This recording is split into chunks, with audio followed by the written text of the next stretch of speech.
Chapter 93 of Shrimadbhagavatam, Amrita at last. Om Namo Bhagavate Vasudevaya. The churning went on. Suddenly, out of the ocean, there arose the form of a divine-looking being. He was dark and his arms were long and powerful. A young man with a garland round his neck. His chest was broad and powerful, and he was wearing many ornaments wrought in gold inlaid with precious stones. He was dressed in yellow silk, and in his jeweled hands he held a large vessel of gold. He was Dhanvantari, an incarnation of Narayana, and the Devas as well as the Asuras realized that their task was ended. The vessel of gold held the precious elixir Amrita. The Asuras dropped Vasuki in a hurry and rushed towards Dhanvantari. They snatched the vessel from his hands and ran away from there. The Devas stood stunned at the unexpected turn of events. They fell at the feet of Narayana, and he smiled at them and said, "I have already told you that I will make you the sole possessors of the Amrita. Leave your worries to me." He stood watching the antics of the Asuras. There was already a big fight among the Asuras as to who should taste the Amrita first. In that host were also some righteous Asuras who said, "This churning of the ocean was performed like a yagna. The Devas and we undertook the task, and it is but right that they should get their share of the Amrita." They were of course not heard by the Asuras who were surrounding the vessel of gold. In short, while they had gone far away from the shores of the ocean, arguing about who should have the first taste of Amrita, a silence fell on the crowd. Till now, they were fighting, but all that stopped. All eyes were turned on someone who was approaching them. It was a woman. She was a very beautiful woman. They had never seen such a woman before. Such charm and such beauty had never crossed their eyes before. They had seen eyes before, but not such eyes. They were very dark blue, like the heart of a blue lotus. The woman's form and features were all so perfect that they could not tear their eyes off this vision. They went near her, crowded round her and bombarded her with questions. "Tell us who you are. Your eyes are more beautiful than lotuses and your smile has captivated us. We will do anything you ask. Look, we are Asuras. We are the sons of Kashyapa. This bowl of gold holds Amrita and we are fighting over it. Take it in your hands. We leave the decision in your hands as to who should get the first share of the Amrita. You are a stranger and you will be impartial. Please distribute the Amrita as you think fit." Narayana, who had assumed the form of Mohini for the benefit of the Devas, smiled charmingly at them and said, "Brave sons of Kashyapa, how is it you have so much confidence in me, whom you do not know at all? I am a woman who seems to have pleased you with my looks. The wise say that one who is really sensible should not have any faith in a woman who kindles lust in man. They say that such faith is like trusting a wolf." Since it was the truth which Mohini spoke, no one would believe her. They laughed at her and placed the vessel of gold in her hands. Mohini took it in her hands and said, "If you are prepared to abide by my decision and accept my actions, whether they are good or bad, I am ready to oblige you." "So be it," said the infatuated Asuras, drinking her with their eyes.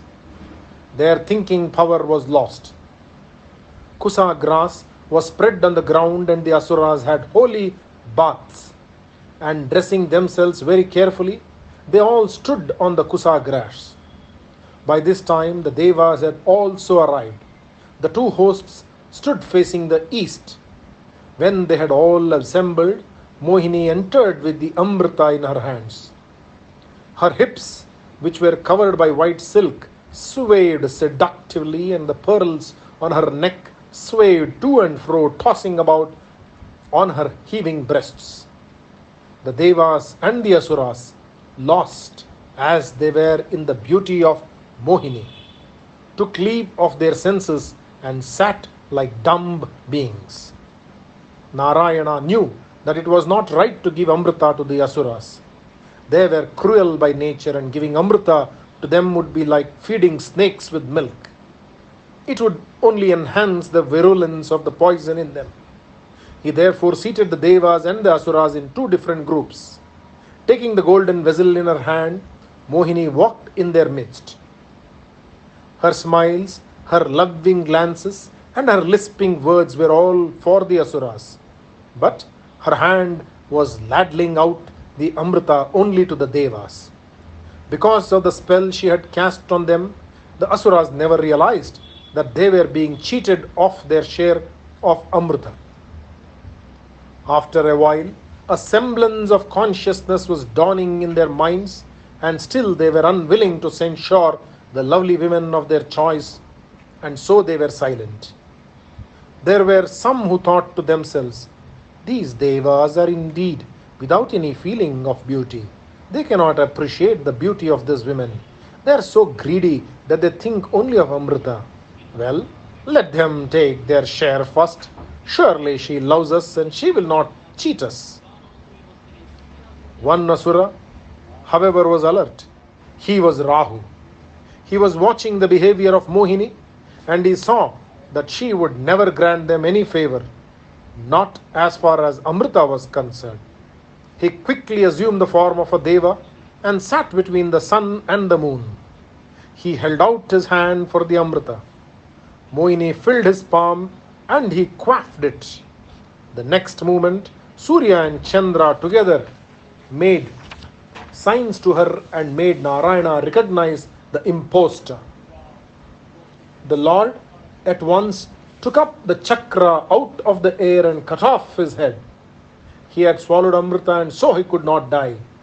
His body, which had not absorbed Amrita, fell down senseless, lifeless, but his head was alive.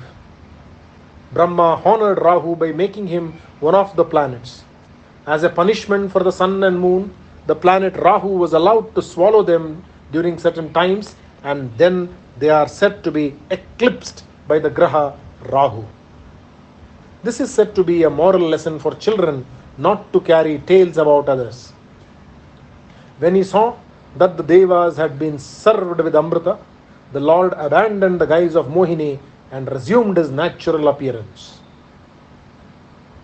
This incident of the churning of the ocean must be pondered over. The Devas and the Asuras were both working towards the same end, finding of Amrita. Both worked strenuously and equally sincerely towards this end. They both pulled the mountain Mandara with the snake Vasuki as the rope, and both efforts were equal. As a matter of fact, the Asuras put in more work since they had more powerful arms. As for the result, however, the Devas enjoyed the benefit while the efforts of the Asuras were all wasted. This was because the Devas had surrendered themselves to the Lord. They had taken the dust of the feet of the Lord, and their labor was duly rewarded. Men of the world, when they strain their minds, their riches, their actions, and other similar things towards benefiting themselves, their children, their homes, and their personal happiness, their actions become all futile, like watering the branches of a tree to make it live. If, however, man does the same things, dedicating the actions to the Lord, it will then be like watering the roots of a tree, and man's actions will never be fruitless in such cases. Self-surrender is the highest form of bhakti. Om Namo Bhagavate Vasudevaya. Shri Krishnarpanamastu. Chapter 94 of Shrimadbhagavatam. The war resumed. Om Namo Bhagavate Vasudevaya. When Narayana assumed his natural form, the Asuras were, for a moment, dumbfounded by the calamity that had overtaken them. Before they could think, the Lord vanished from their sight. They were startled into action. Lifting their weapons high in the air, the Asura host rushed towards the Devas, and there ensued a terrible battle on the shores of the ocean. The Asuras were furious because of the deception to which they had succumbed, and this enraged them. They fought with added fury. Each one of them was intent on destroying as many of the Devas as possible. Many duels were fought, but the most spectacular of them was that between Indra and Bali. Each was as powerful as the other, and all eyes were watching the fight. Indra was full of energy after he had partaken on Amrita, while Bali, being the master in the art of fighting with Maya weapons, would not be subdued by the arrows of Indra. Out of the sky rained weapons like fire and stones and javelins. This caused havoc in the Deva host, and the Devas did not know how to counteract it. Ever mindful of his bhaktas, Lord Narayana appeared, and his presence was enough to dispel Bali's Maya and its effect on all of them.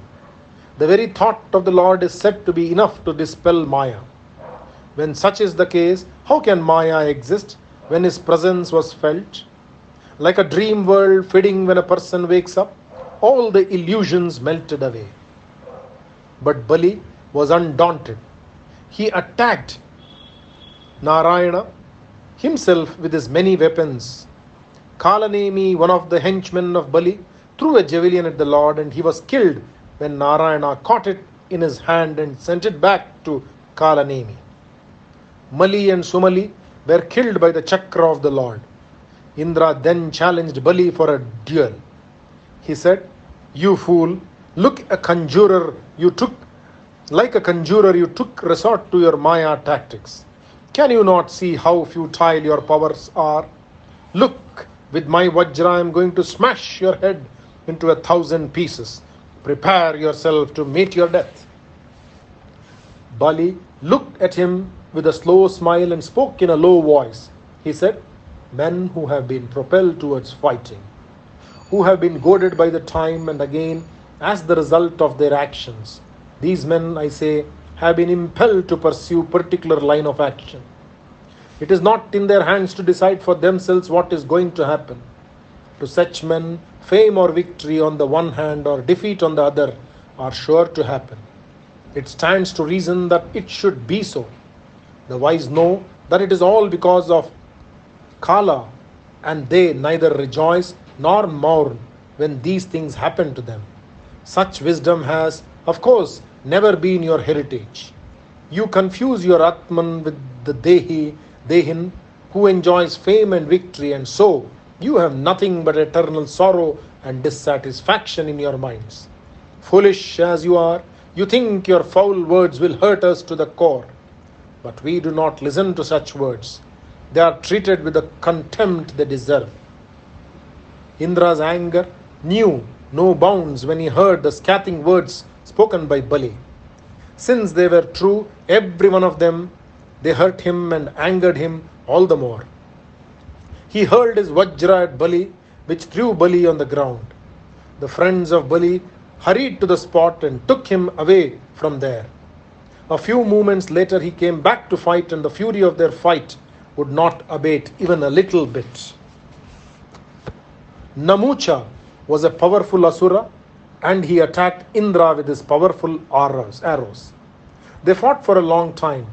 Many of the associates of Namuchi were killed, and the fight became more intense.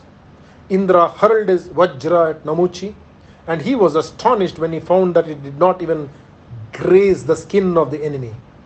Vajra, which could kill Vritra, came back to Indra without hurting Namuchi. Indra was lost in thought. This Vajra, which had been fashioned by Vishwakarma out of the bones of Dadichi, which killed Vritra, which had punished all the mountains by snipping off their wings, this Vajra was without power now. How could it happen? And a voice spoke to him out of nowhere.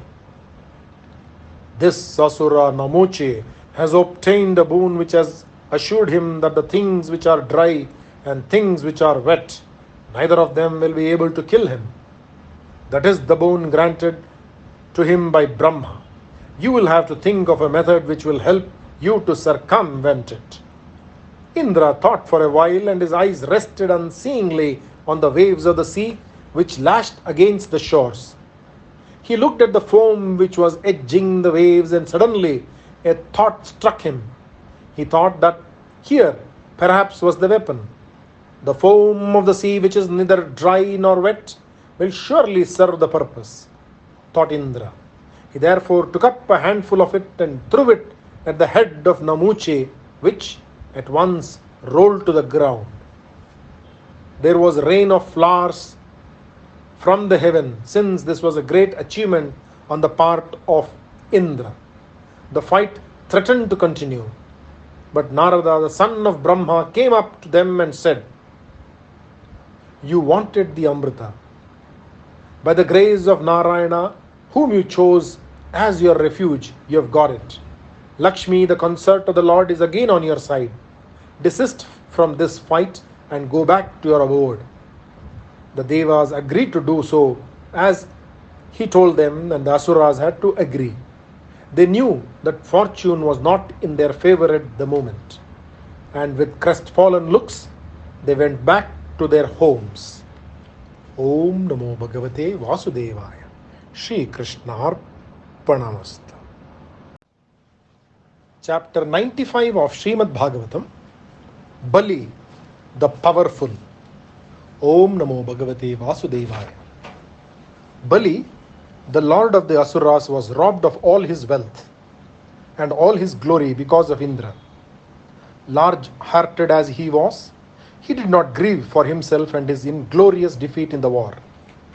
He owed his life to the sons of the Bhrigu house. He was a great soul, and he did not grieve for himself. He did not waste time in self-pity over his sad plight. He went to Shukracharya, the Bhargava, and surrendered to him. He said, "My Lord, you are my Guru, my Savior. I am ready to do what you ask me to do. I am yours to do what you will with me.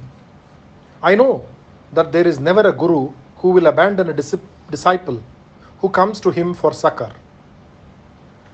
The Bhargavas knew the desire in the heart of Bali, his desire to conquer the heavens.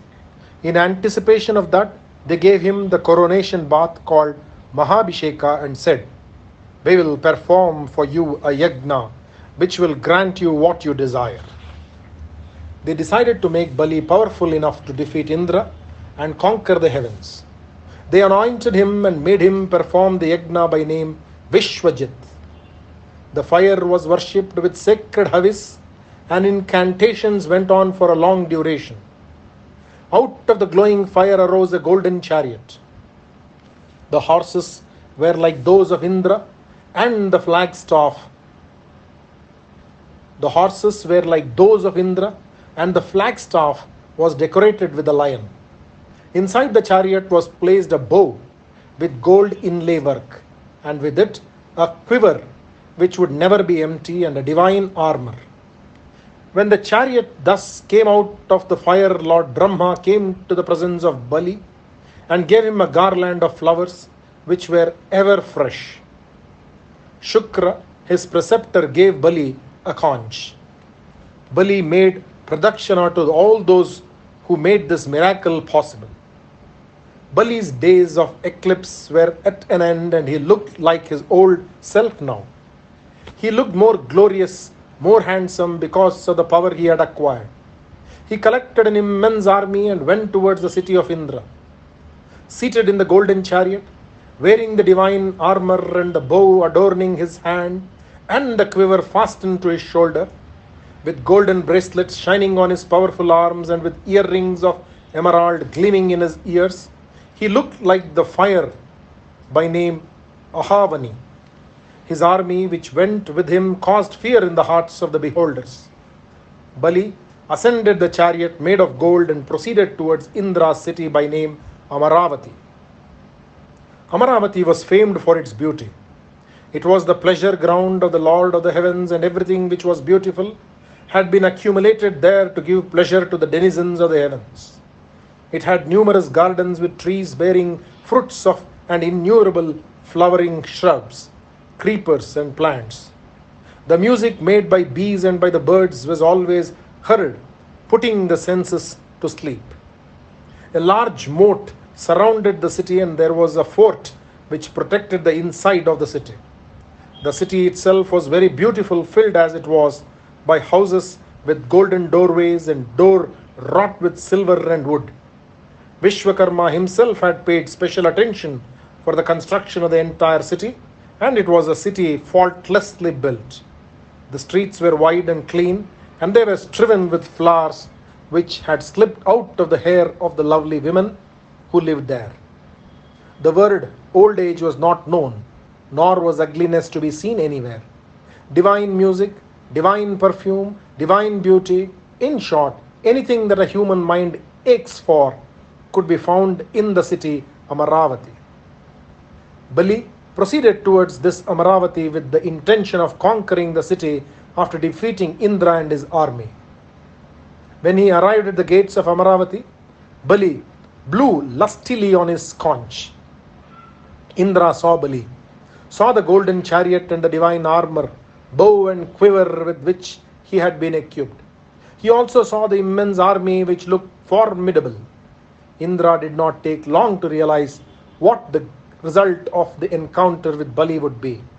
He rushed to his Guru Brahaspati and said, "My lord, our ancient enemy is again here spoiling for a fight with us, and seems to me we will not be able to defeat him. Tell me what makes him so powerful. Why has he become invincible? He is powerful physically, morally and spiritually. He seems to glow like fire. What makes him so glorious? I am indeed curious." Brahaspati said, "He owes his greatness to his Guru. Shukracharya has made his power increase, though it was once on the wane. As a matter of fact, no one will be able to stand up to Bali except Narayana. I advise you to let discretion govern your actions. It will be foolish on your part to oppose Bali now. It will be futile. Time is against you. The best thing will be for you and the other devas to abandon Amaravati and leave it for him to occupy. In course of time, Bali, who owes his greatness to the favor of the Bhargava, will be deprived of his glory because of this same Guru and his anger. For the present, the best course open to you is to run away from here." Indra looked shocked. "Abandon Amaravati? How can I leave my beloved Amaravati into the hands of the enemy?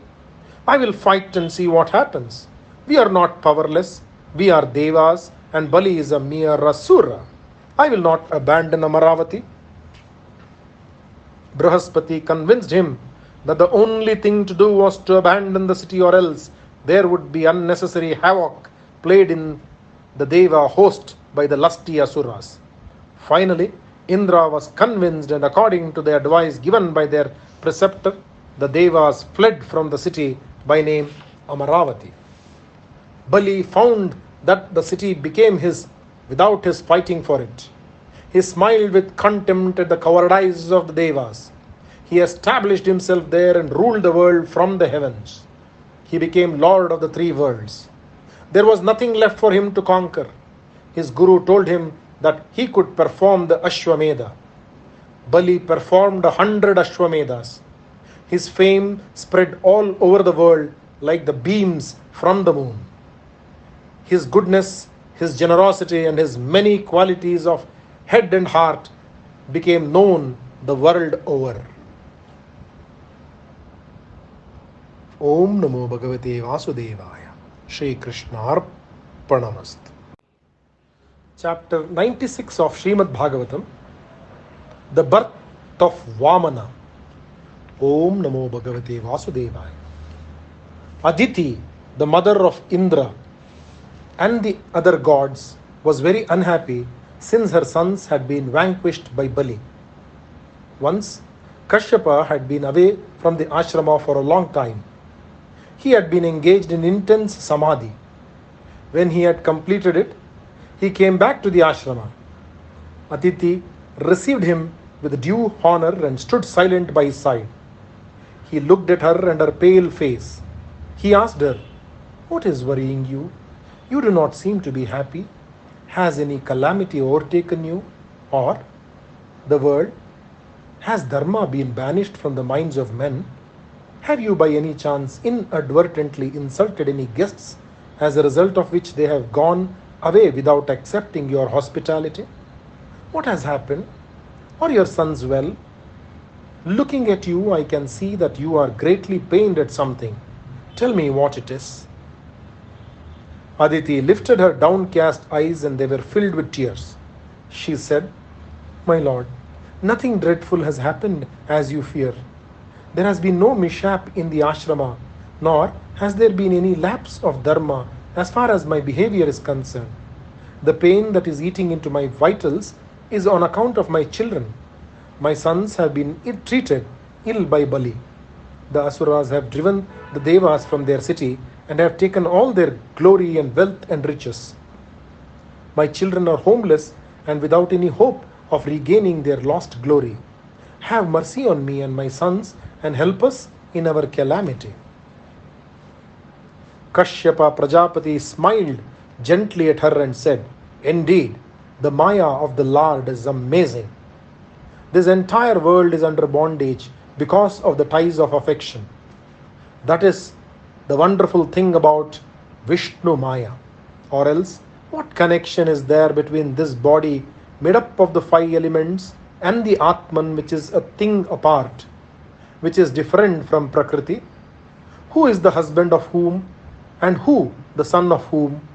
Maya it is, which makes one think of such things as I and mine. I am the mother and these are my sons. I am unhappy because they are unhappy."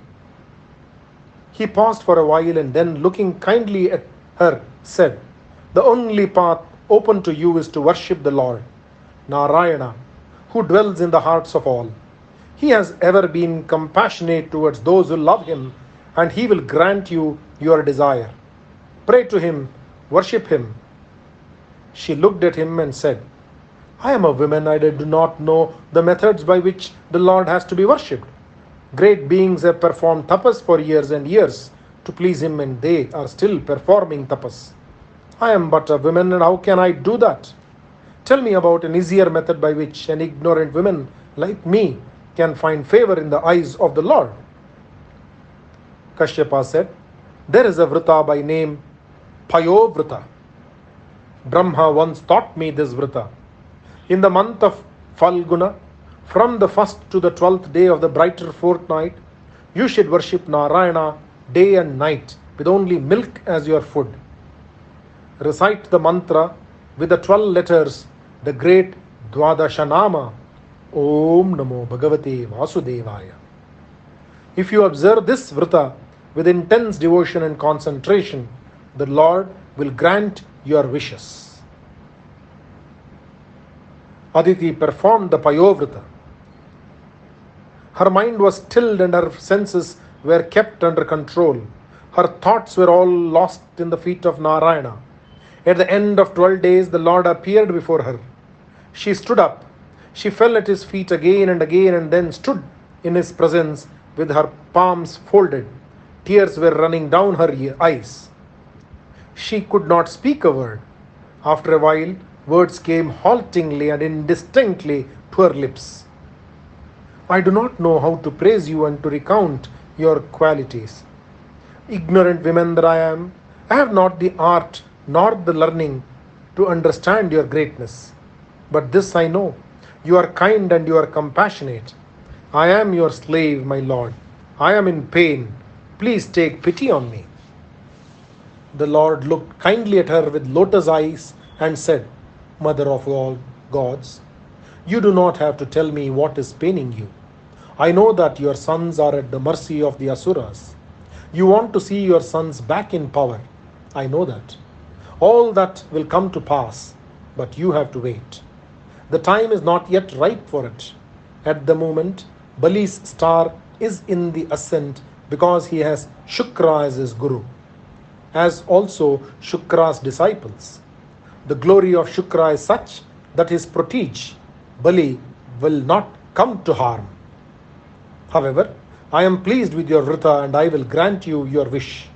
I will be born as your son, and then I will be able to help your sons. Do not breathe a word of this to anyone, since my birth will have to be a Deva Rahasya. The Lord then vanished from her sight. Kashyapa, with his yogic power, knew what was to happen. He was happy because his wife was happy. A son was born to Aditi. When the child was born, it had the form of the Lord as Aditi had seen it, as though he wanted to assure her that it was indeed he who had been born as her son in accordance with his promise to her. A moment later, he assumed the form of a child, and there was great rejoicing in the three worlds. The Devas and the other gods were pleased. The earth became lovely because the Lord had chosen to walk on her. The water of the lakes became pure and clear. The sky took on a glorious blue tinge. The seasons rushed in all together. The flowers of all the seasons were blooming and filling the air with their perfume. It was the month of Bhadrapada, Shukla Paksha, Dwadashi, and Abhijit was the star under which the child was born. In later days, this Dwadashi has been known as Vijayad Dwadashi. The child grew up to be a boy. He was small,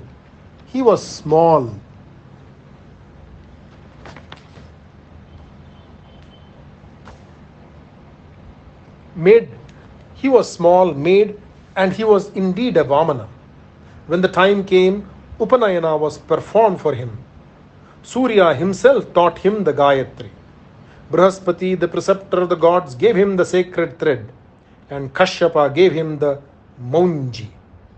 The earth gave him the Krishna Jina, deer skin. The moon gave him the Brahmin's staff, the Brahmadanda. Aditi gave him the Kaupina, and Gyurloka world gave him the umbrella.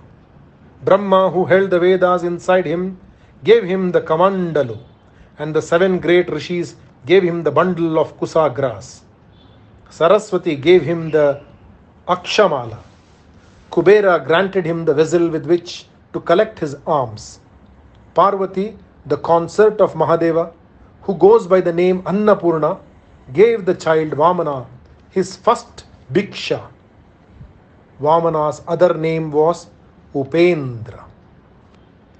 Om Namo Bhagavate Vasudevaya. Shri Krishnarpanamastu.